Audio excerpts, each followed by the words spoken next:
नमो भगवते वासुदेवाय नमः।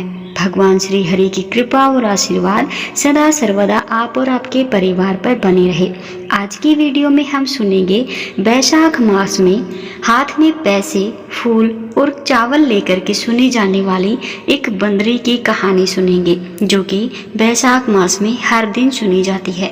कहानी शुरू करने से पहले एक छोटी सी रिक्वेस्ट आपसे करेंगे कि कहानी को पूरा सुनिएगा, क्योंकि किसी भी धार्मिक कहानी, व्रत कथा को बीच में आधा अधूरा नहीं छोड़ते हैं। बहुत समय पहले की बात है कि किसी नगर में एक राजा हुआ करता था। राजा बहुत ही दयावान था, धर्मात्मा था और भगवान श्री हरि का अनन्य भक्त था। हर वैशाख मास में गंगा नदी में वो स्नान किया करता था। एक समय जब वैशाख मास आने वाला था तो राजा ने सोचा कि मैं इस देश का राजा हूँ, क्यों न सबसे पहले मैं स्नान करूं और मेरे बाद कोई और स्नान करे गंगा नदी में। तो राजा ने पूरे देश में ढिंढोरा पिटवा दिया, नगर में ऐलान करवा दिया कि इस बार वैशाख मास में चैत्र पूर्णिमा से लेकर के वैशाख पूर्णिमा तक उस गंगा नदी में राजा सबसे पहले स्नान करेगा और उसके बाद कोई और स्नान करेगा। राजा के एक मित्र ने राजा से पूछा कि आपको कैसे भरोसा है कि आपसे पहले कोई स्नान नहीं करेगा? अगर किसी ने आपसे पहले स्नान कर लिया तो आपको कैसे पता चलेगा?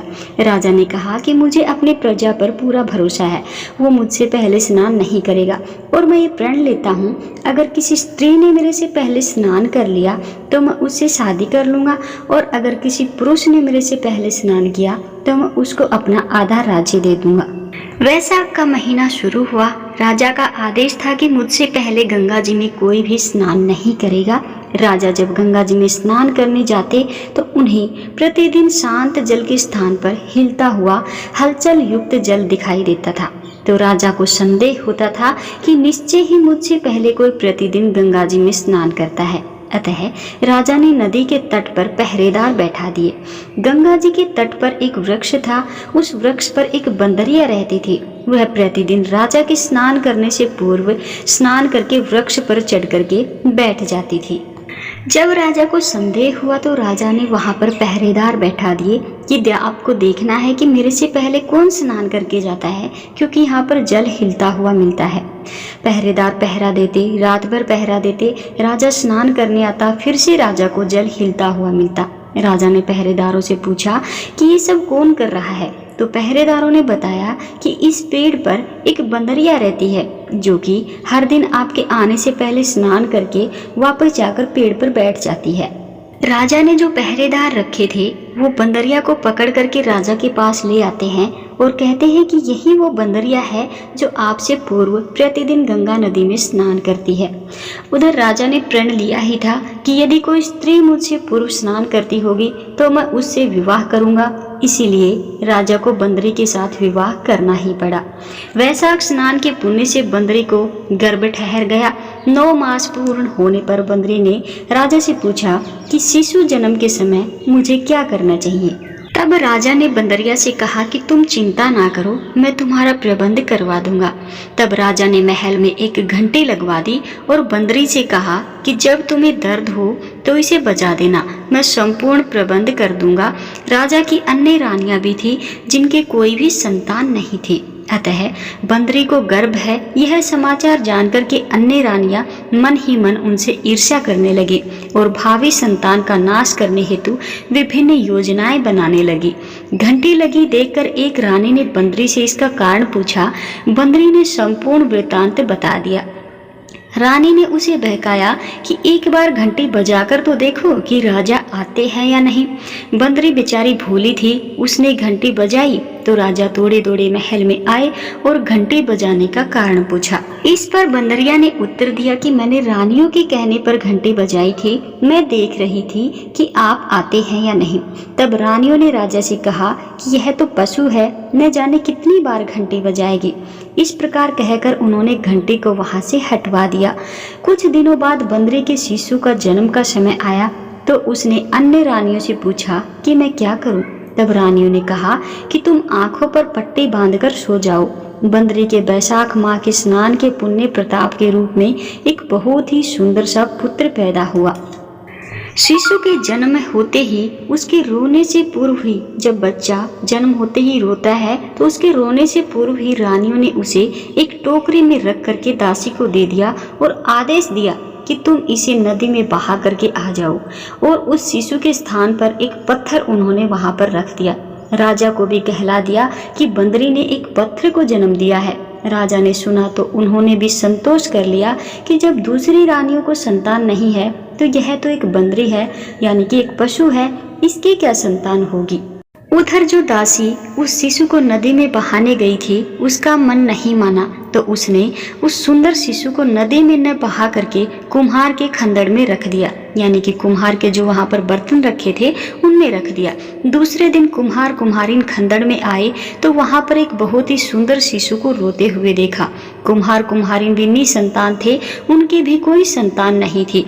अतः उन्होंने उस शिशु को अपने लिए भेजी हुई भगवान की भेंट मान करके बड़े प्रेम से उस शिशु का पालन पोषण करने लगे। कुछ बड़ा होने पर उस बालक को यह ज्ञात हो गया कि वह रानी बंदरी का पुत्र है, जिसको रानियों ने मरवाना चाहा था। एक दिन वह बालक कुम्हार के बनाए हुए मिट्टी के हाथी घोड़े लेकर के पनघट पर जा बैठा और दासियों को देखकर कहने लगा, आओ रे मेरे मिट्टी के हाथी घोड़े को पानी पिलाओ, आओ रे मेरे हाथी घोड़े पानी पियो। जब दासियों ने यह बात सुनी तो वे हंसने लगी और बोली, अरे मूर्ख, कभी मिट्टी के हाथी घोड़े में पानी पीते हैं। इस बात पर उस बालक ने कहा कि कभी बंदरी के गर्भ से पत्थर जन्म लेता है क्या।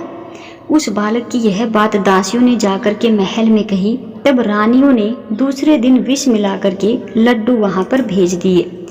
ईश्वर की कृपा से लड्डू गोंद और बादाम के हो गए और उन लड्डुओं को खाने से उस लड़के की मृत्यु नहीं हुई। यह समाचार दासी ने रानी को कहा और रानी ने राजा से कह करके कुम्हार को देश निकाला दिलवा दिया। कुम्हार वन में रहने लगा। तत्पश्चात जब अगले वर्ष चैत्र माह के माता गणगौरी के पूजन का दिन आया तो वह बंदरी का पुत्र 108 करवे और 108 गोली लेकर के तथा घड़े में पानी भरकर बगीचे के बाहर बैठ गया। उधर राजा की ओर साहूकार की पुत्रियां गणगौर बनाने के लिए मिट्टी लेने के लिए वहां आई तथा बगीचे में खेलने और झूला झूलने लगी। इस कारण कुछ समय बाद उन्होंने प्यास लगी, तब उन्होंने उस बंदरे के पुत्र को जल पिलाने के लिए कहा तो उस युवक ने उत्तर दिया कि मेरे पास एक गोली है, उसे खाती जाओ और मेरे चारों ओर फेरी लगाती जाओ, तब मैं तुम्हें जल पिलाऊंगा। इस पर पहले तो कन्याओं ने मना किया, किंतु प्यास तीव्र होने के कारण वे मान गई। इस प्रकार गोली खाने के बाद एवं उस युवक के 7 फेरे लगाने से वे गर्भवती हो गई। बाद में जब उनके माता और पिता को यह वृतांत ज्ञात हुआ तो वे सभी कुम्हार के पास गए और संपूर्ण वृतांत सुनाया तथा कहा कि तेरे पुत्र ने हमारे इन कन्याओं से विवाह किया है, अब तू इन्हें अपने घर में रख। तब कुम्हार ने निर्धन होने के कारण असमर्थता व्यक्त की तो कन्याओं के माता पिता ने बहुत सारा धन देकर के अपनी कन्याओं को कुम्हार के घर विदा किया और कुम्हार के घर 108 बहुएं आ गई और समय आने पर 108 ही पुत्र हुए। तत्पश्चात एक दिन कुम्हार के पुत्र ने अपने पिता से कहा कि 108 बहुएं हैं और 108 ही पोते आपके हुए हैं, अतः अब हम समस्त नगरी को भोजन हेतु निमंत्रण देंगे। कुम्हार ने राजा के महल में भी भोज हेतु बुलावा भेज दिया। राजा के यहाँ से रानी बंदरी के अतिरिक्त सब भोजन हेतु पधारे। तब राजकुमार राजा की आज्ञा लेकर के रानी बंदरी को भी रथ पालकी लेकर के ले आया और वहां लाकर के सभा में सबसे ऊंचे शौरण आसन पर उन्हें बिठा दिया।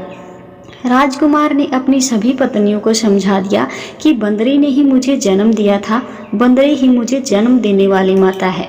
तुम सबको उनके चरण स्पर्श करने हैं और अपने पुत्र को उनकी गोद में रखते हुए आशीर्वाद लेना है। अतः एक एक करके सभी बहुरानी बंदरी के चरण स्पर्श करती गई और एक एक सोने का सिक्का और पोते को गोद में देती गई।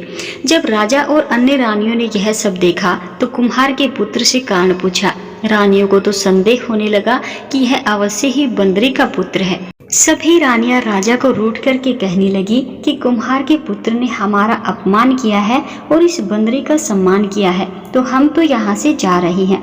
उधर राजा को पुत्र के जन्म का संपूर्ण रहस्य ज्ञात हो गया था, इसीलिए उन्होंने सभी रानियों को देश निकाला दे दिया और सभी जो उनकी पुत्र वधुएं थी एवं जो उनके पुत्र थे उनको लेकर के महल में आ गया। राजकुमार का राज तिलक हुआ। कुम्हार कुम्हारिन को भी राजकुमार ने महल में रहने के लिए निवेदन किया, किंतु वे नहीं माने।